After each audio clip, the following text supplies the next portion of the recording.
I feel compelled after the last presentation on menopause to ask, is everything okay with the temperature?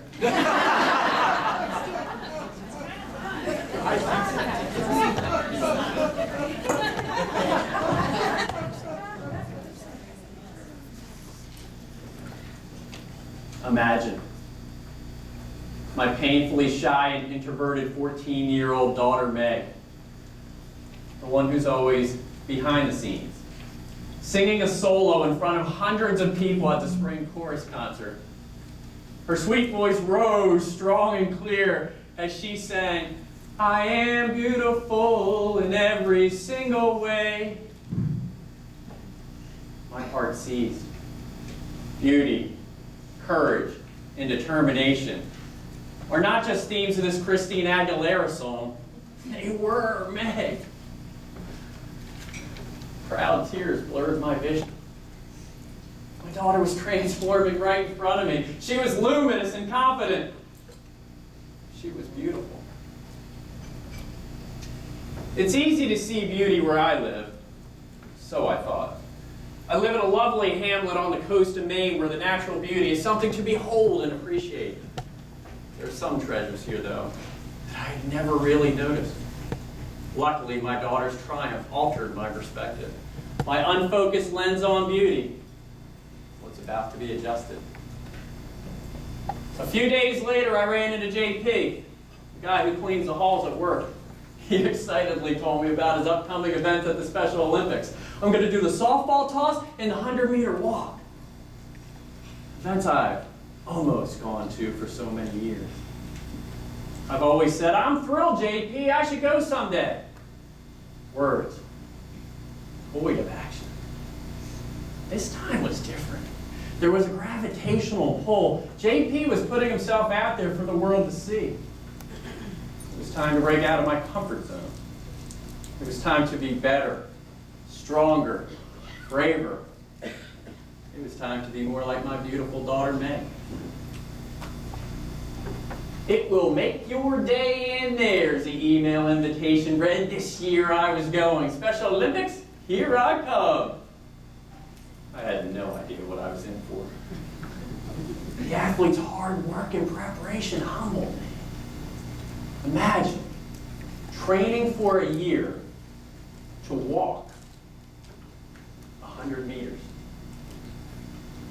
As an athlete myself, I focused on the finish line. Isn't that the prize?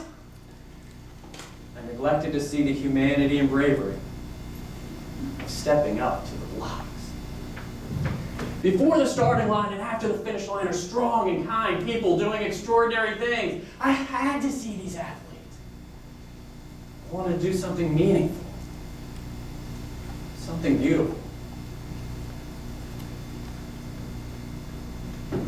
How have I been so blind? For years, my wife Ellen has volunteered to raise funds for the special needs clients across the street. I only seemed to pay attention to Louie and his friends when they not so discreetly threw treats to my dog from afar. My dog was getting fat. Ellen just laughed because she saw the joy it gave them. Besides, the dog didn't seem to mind. Ellen often went to the Special Olympics to see Louie, Scott, Melvin, and others. She knew more than their names. She knew their stories and shared in their lives. I wanted to be more like my wife, more open, more kind, more giving. I wanted to be beautiful, like her.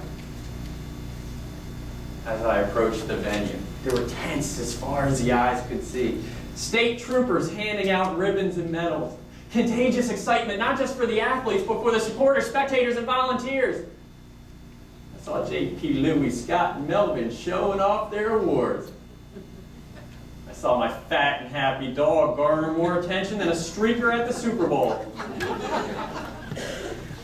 What I saw was unconditional joy, love, and happiness, exuding from people whose actions screamed, "I am determined, I am brave." I am beautiful. The deafening applause was just as loud for the last place athlete as for the first. On this day, everyone won.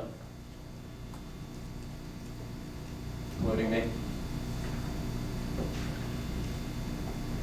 There's an oath that opens every Special Olympics. Let me win.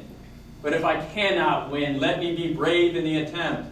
This is what I was reacting to. In the moment where courage and determination push us forward to be better than we were before, this is where true beauty thrives.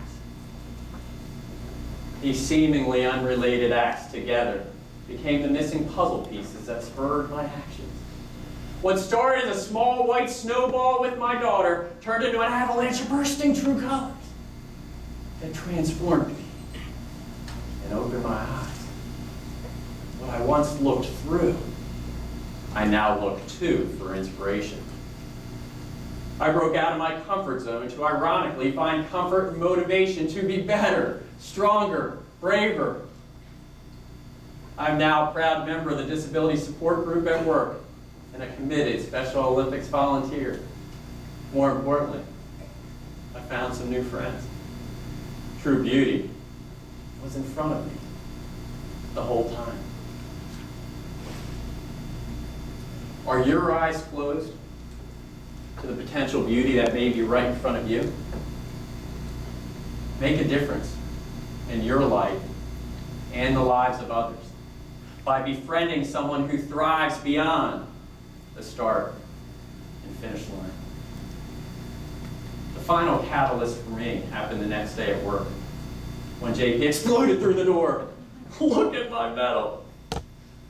JP, I see more than your medal now. You're beautiful.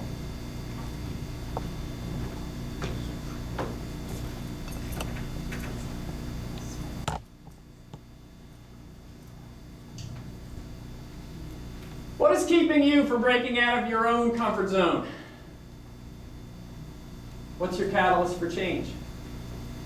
Who is your JP? Or what is your JP? What is out there in your life that can drive you to want to be better, drive you to want to change? Transformation may be right in front of you. Do you have the fortitude to do something to make a difference in your life and the lives of others? Do you even know the signs that can spur you to be better, stronger, braver? Your ability to cross over the threshold from change thinking to change actions may not be as far out of your reach as you think. Personal and professional success and satisfaction are there for the taking. We all have the ability to change who we are. We need to be flexible to change. Just look at your industry with healthcare reform and new medical practices.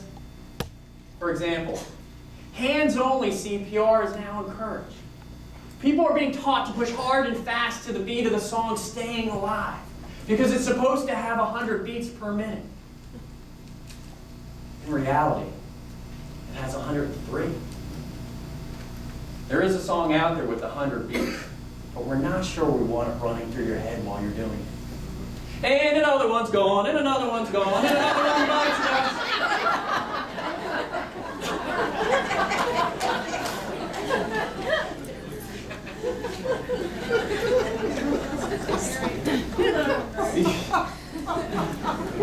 Before we get too deep into the content, I do need to explain to you why I'm not in the medical field. I think you're laughing because it's obvious why I'm not in the singing profession. After college, my roommate had a graduation party. After the event, we all slept on his living room floor after a couple beers. There was this loud rhythmic noise.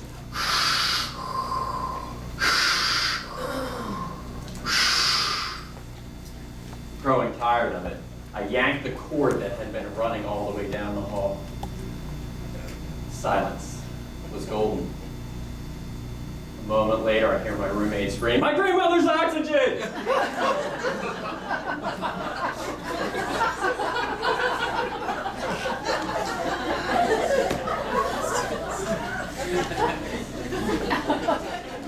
I knew I was better off in banking. Today is about lessons in transforming yourself. Today is a look back on the milestones I've passed in my life. Some I noticed, some I didn't. As we go through today, I want you to look back on the potential lessons learned in your life and ask yourself, did you do anything with them? It's okay if you didn't, because it's not too late. Up until a few years ago, I was an inconsistent performer professionally, often cynical, definitely defensive. I've been demoted twice in my career and told I would never reach senior management because they never saw me in the role. Yet I can stand in front of you today and tell you I've never been happier or more satisfied personally or professionally than I am right now. In the midst of a downturned economy, I've thrived. I've had more raises, promotions, and increases in job responsibilities than you could have ever imagined. I'm doing things I never dreamed of. I've written 2 books, part of the National Speakers Association. I'm the official announcer at the U.S. National Toboggan Championships.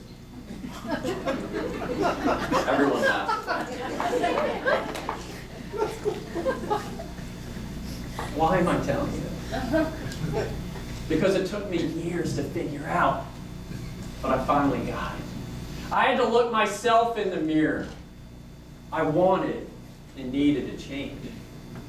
I wanted and needed to transform. I never believed anything was my fault, including my limited promotions, my slow growth, and my inconsistent satisfaction level. I used my defensive reactions as a protective mechanism, which impacted my ability to relate to people or communicate effectively. If you don't believe me, let me share with you some quotes from my performance appraisal from my first 20 years on the job. Tom needs to be more concise in his communication style and ensure he adapts to the audience based on who he's interacting with. He needs to ask more questions for a full understanding. He needs to position his ideas with the audience in mind. He needs to be more confident in his presentations to senior management. He needs to stop second-guessing himself. He needs to avoid shutting down when others don't agree with him, and on and on and on. I've read this a couple times. My manager just didn't understand me. They had to have been copying my previous reviews from my former manager. It was never my fault and never my problem. Therefore, I didn't do anything to fix it. I took no actions to improve. I can't imagine why I was never promoted on my timeline. Think back to the toughest feedback you've ever received and ask yourself, what'd you do with it? When you're presented the gift of feedback, you can do one of 2 things. Ignore it or do something about it. When I first started in collections on the phone, I was an up-and-coming performer in an industry-leading company. In less than 2 years, I became a consistent top performer and I was given my first management role. In less than a year, I dropped morale like a rock, developed poor management habits, and received devastating focus group feedback. Apparently, being good at your former job does not make you a good leader. I had every excuse in the book. I managed 45 people on my own. I was in a 7-day-a-week shop, 12-hour shifts. My manager never gave me any feedback. It didn't help that I told anyone and everyone I ran into that I should be paid extra for babysitting. For the first of 2 times in my career, I was moved for better opportunities. Code for, you've been demoted. But this isn't some hard luck story. I was a hard-working guy just looking for a little direction. I had the raw talent. Apparently, I was waiting for others to show me the map. Today is about lessons in transforming yourself. Transformation is a look back on your milestones that enlightens you about 1, self-awareness. 2, belief. Belief that you can change. 3, action. Spur you to take the actions to better yourself. Let me repeat that. 1, self-awareness. 2, belief. 3, action. What's number 1? What's number 2? What's number 3? What's that spell? I have no idea. It wasn't intended to be an acronym. SPOT. Milestone 1 hit me like a ton of bricks. After I was moved, I realized my former team was happier, performing better, and didn't seem to miss me. Self-awareness permeated my thoughts. Maybe it was me. A change was needed. I had been in the Delaware offices for about 4 years, and I really was a bad manager. I was put into a closet about this big to become a computer programmer. I had no technical skills. I was miserable. I was a communication major intentionally to avoid that stuff. I had heard there were new offices going into Maine. I talked to the executive, see if he'd give me another shot at managing. I'm not sure I was ready to change, but felt that I needed to change. The executive said, I don't see any growth potential with you as a manager. But you can go up there if you'd like in a business support role, but only after you speak to your new potential manager. So I did. He knew who I was. He said, Tom, do you realize that you're cynical? And that's not healthy for a new and emerging business. I had never been labeled as cynical before. Sarcastic, yes. Cynical, no. I had a growing reputation that was coming to light. I was just smacked between the eyes with some feedback I apparently needed. I left that meeting having to look up the word. I had an idea of what it meant, but I wanted a full understanding and context of how it related to me. It means a belief that selfishness drives human actions. Ouch. I was a hard-working guy, just looking for a little success.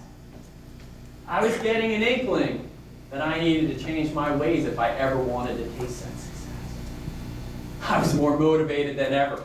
I wasn't going to let anyone or anything stop me. I was still fuming over what that first guy said, where I wasn't going to move up or grow with the company. Another milestone. Don't let anyone ever tell you you're not good enough. Prove people wrong. I took that business support role, and I moved to Maine. I was working extremely hard, and I was getting noticed again. I was pseudo-promoted to a made-up position. I was the acting manager of managers. Then, the worst-case scenario happened. The manager who loved me moved on, and I got a new boss. The new boss and I were constantly butting heads, and we're never on the same page. I was reverting back to my old habits. He told me I had no people skills or communication skills. I was beginning to believe I'd never get another fair shot. Instead of adapting, just complained more.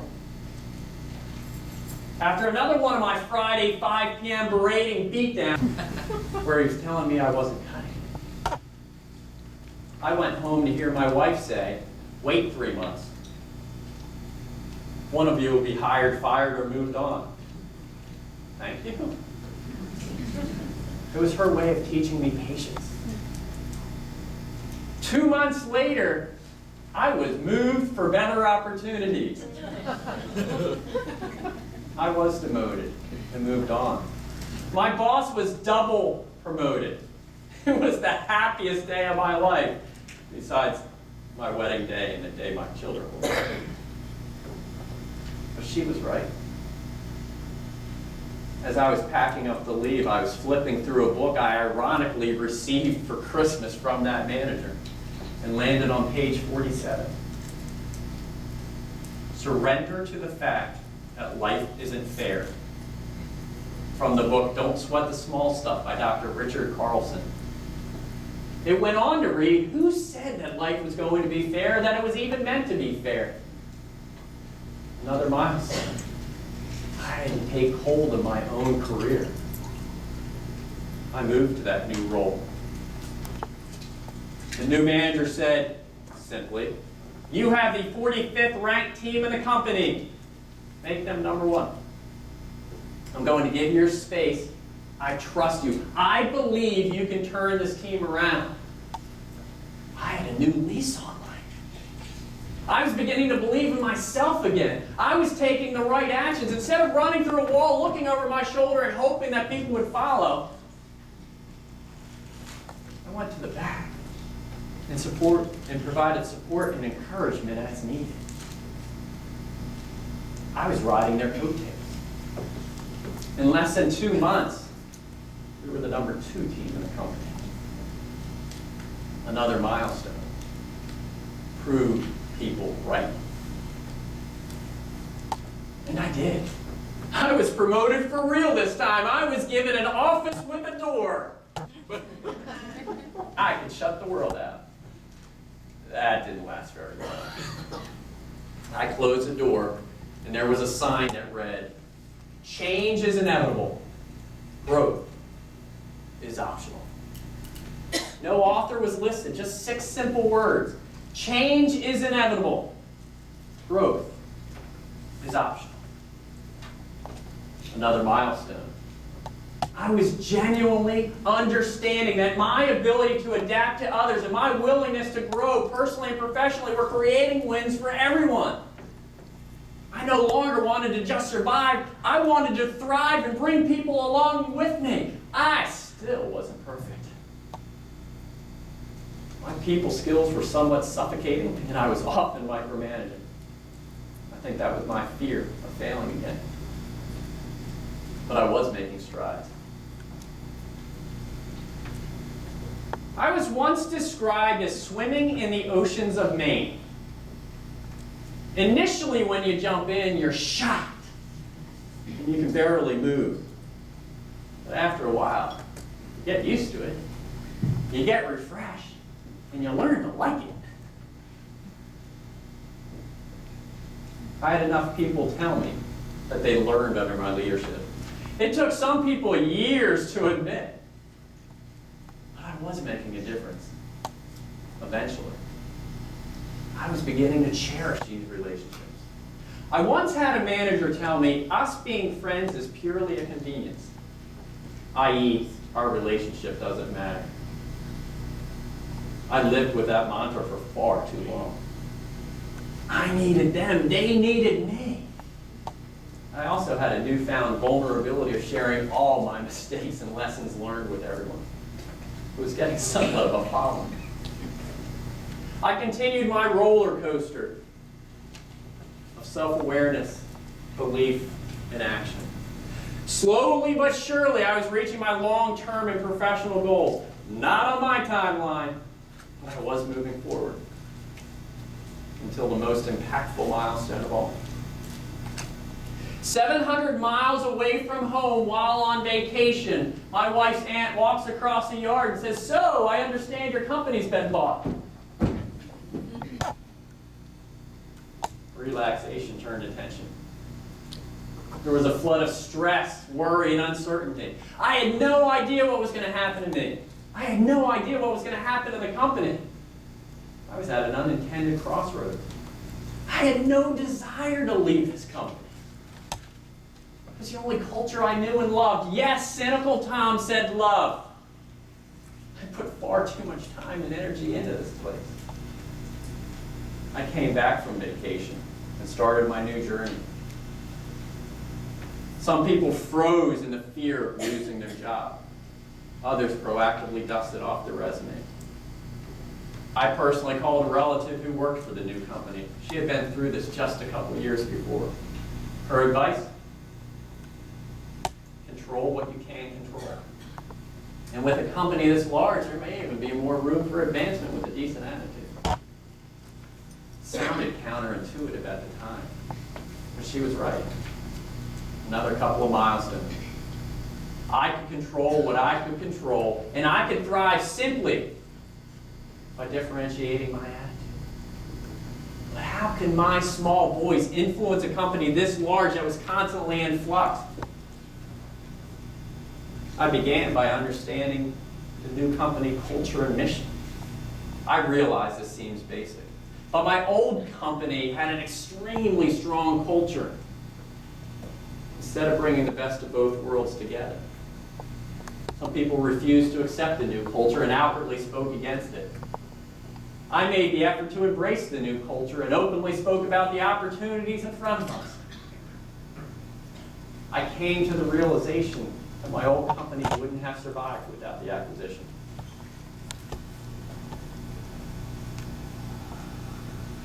I needed that. I knew we had done many great things, and I too was very loyal. But I became an early adapter to the new culture. I had a clean slate. Many of the people who caused my poor memories were no longer there either by choice or by company direction. What did I have to lose? While others were waiting for direction, I jumped in with both feet. It made me think of one of my favorite sayings. Opportunity seldom labels itself. I found a mentor. I became a mentor. I joined Toastmasters, a group of over 270,000 people worldwide looking to improve their communication and leadership skills. A flood of new milestones. Be willing to take chances. Break out of my comfort zone. Find a support system. And stop taking myself so seriously.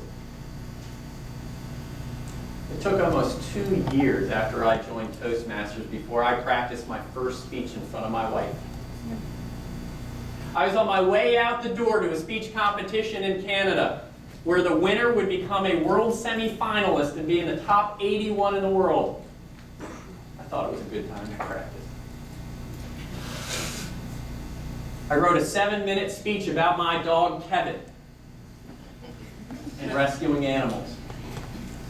I was so nervous, I did that 7-minute speech in 5 minutes. There's a line that says, millions of dogs and cats.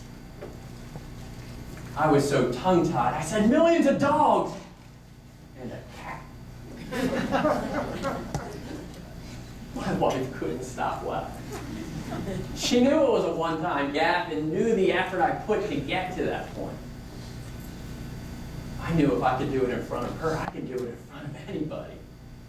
My family has been there to provide me the feedback I wanted and needed to hear, and provide me the support to move forward. My communication skills and my confidence level and my subsequent success grew exponentially when I involved family, friends, and colleagues in my own learning process.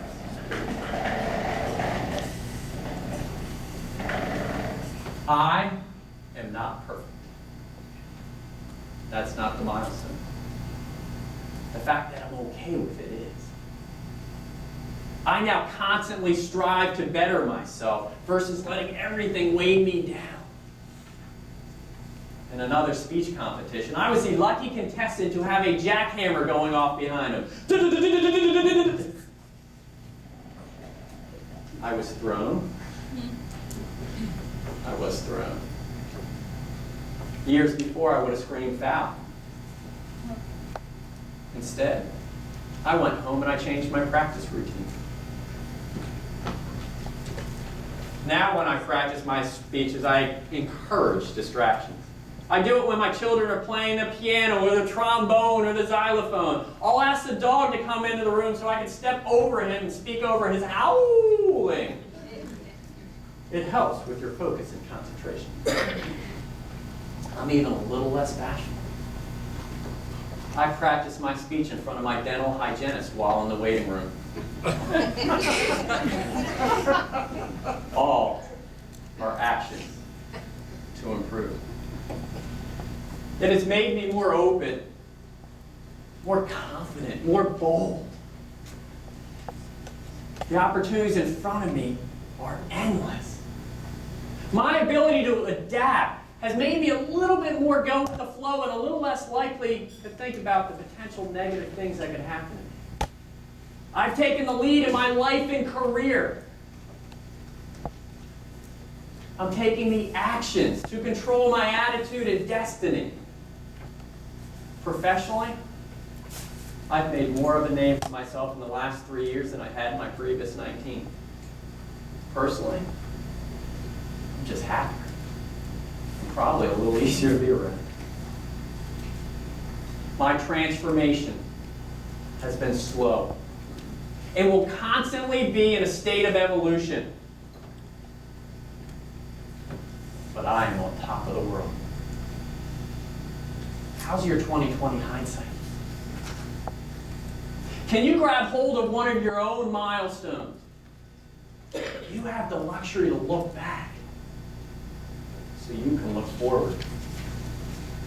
Are you aware of your shortcomings? Do you believe that you can change? Have you identified a supporting cast to help you identify your blind spots or reinforce the obvious ones? I began to believe that I can make a difference. I began to believe in the power of people. I proved people wrong. I proved people right. I stopped hoping. Because hope wasn't going to get the job done. I took actions on myself and for others. Change is inevitable. Growth is optional. Moving from resistance to acceptance isn't easy. But it is possible. You have a choice. Do nothing or do something about it. Be vulnerable enough that people see the real you. They'll be willing to help, and you can transform into who you really want to be. Hold yourself accountable as if no one else is in the room. That is when you know you've made the difference. There is no such thing as wrong place at the wrong time. There is only self-awareness or self-doubt. But it is your choice. Look around you. What is your catalyst for change?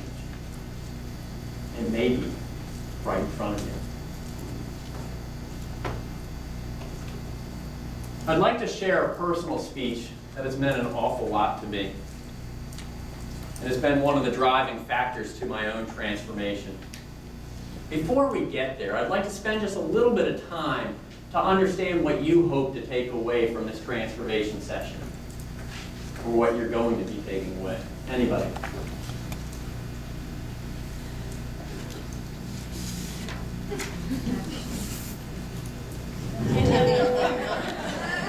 What's this called, Paul? Passive resistance. Which is different than passive aggressive, which is what my wife calls it. Yes. Just kidding. What do you want to walk away with from today? Courage. Courage.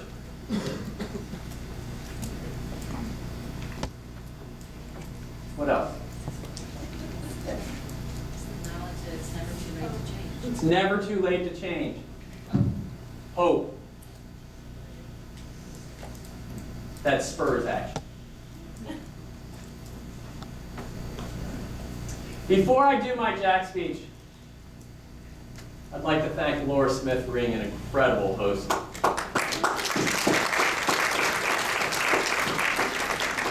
I'd like to thank the meeting organizers for being very welcoming. I appreciate that. After the event, I'd like to invite you back to Laura's house. I mean to the back of the room, where I'd love to sit and chat. We can talk. Feel free to sign up for my website, transformationcom.com. There are some products available if you're interested. A couple copies of my manuscript.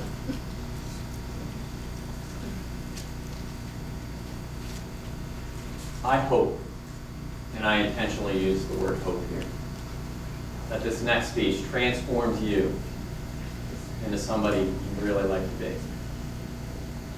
Through self-awareness, belief, and action, the way it has done for me.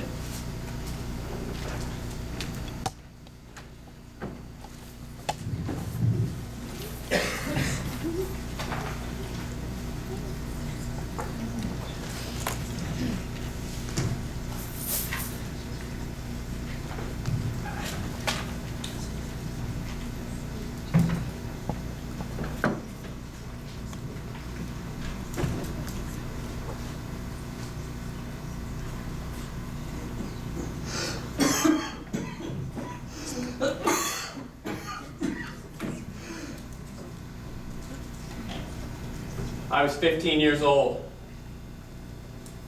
My buddy Jack slept over. He had a coughing fit for hours. It was deep, constant, and I never heard anything so frightening in my life. I finally woke him, and he looked up with the biggest smile on his face and asked, "What's wrong?" He realized he had never told me. Jack had cystic fibrosis. According to the Cystic Fibrosis Foundation, more than 70,000 people worldwide are affected by this chronic disease that often cuts life short. The main symptoms are thick, sticky mucus. None of us know when we're going to die. Jack knew we wouldn't make it past the age of 25. He saw the look on my face. A mixture of shock, pity, and helplessness. But he told me not to worry. Because it's not about dying. It's about living. Jack was 4'11" with a 5-foot smile. He lived his life the way that we all should. And we are dying. I never saw him sad, angry, or remorseful. He carried the potential burden of an early death like it was a pocket full of change. He never knew it was there until he heard the jingling. Or in his case, the coughing. Through high school, Jack was an active student with a zest for life, but unable to participate in sports. He took great joy in being behind a camera. He would often hand us candid shots of our playing and would simply say, "Live life." He also wasn't afraid of being on the other side of the camera, where he always jumped in front of yearbook pictures screaming, "Isn't life great?"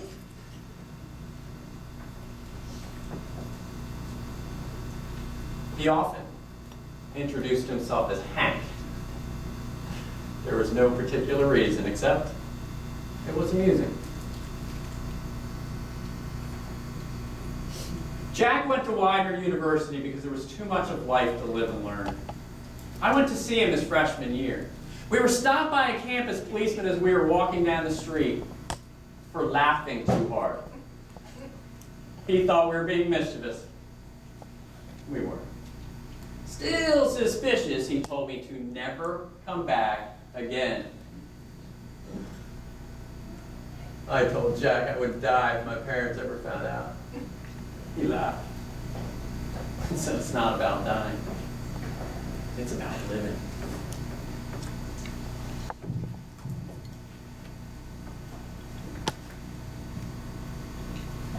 Jack had to leave college after a couple of years.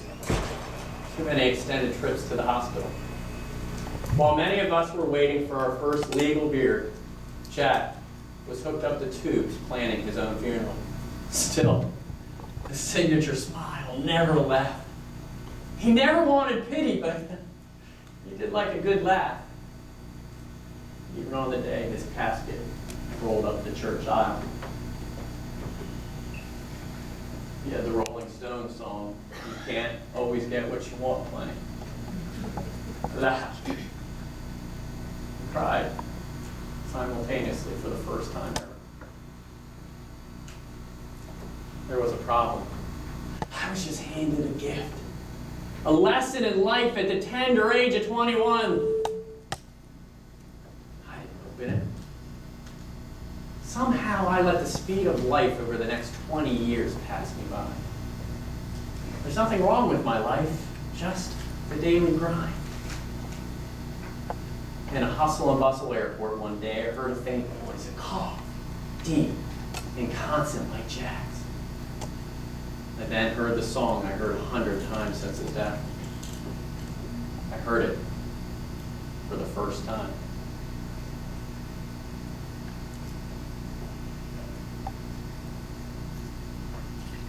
A flood of repressed memories came back.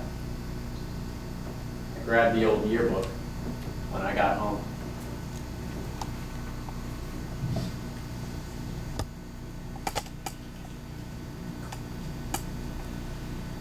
Dear Tom, many things have happened between us.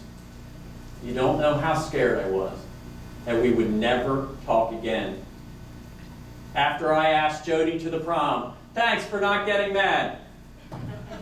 4'11", and he always got the girl.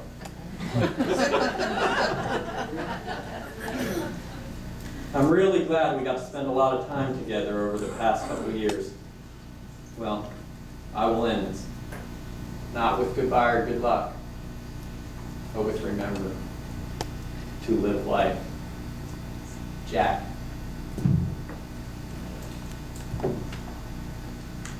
I opened that gift and began to live my life to the fullest.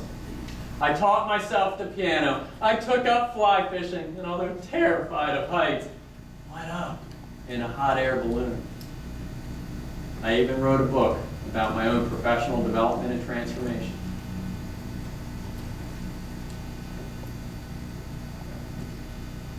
You can't always get what you want, but if you try sometime, well, you just might find you get what you need. I need it, Jack. Even 20 years later, he lived his life to the fullest, and I had wasted time. We all know that we are dying, but how many of us are truly living?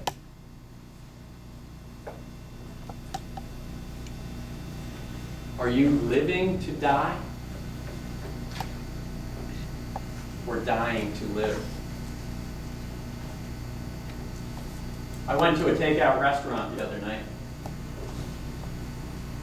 When they asked for my name, I simply said Hank. Thank you.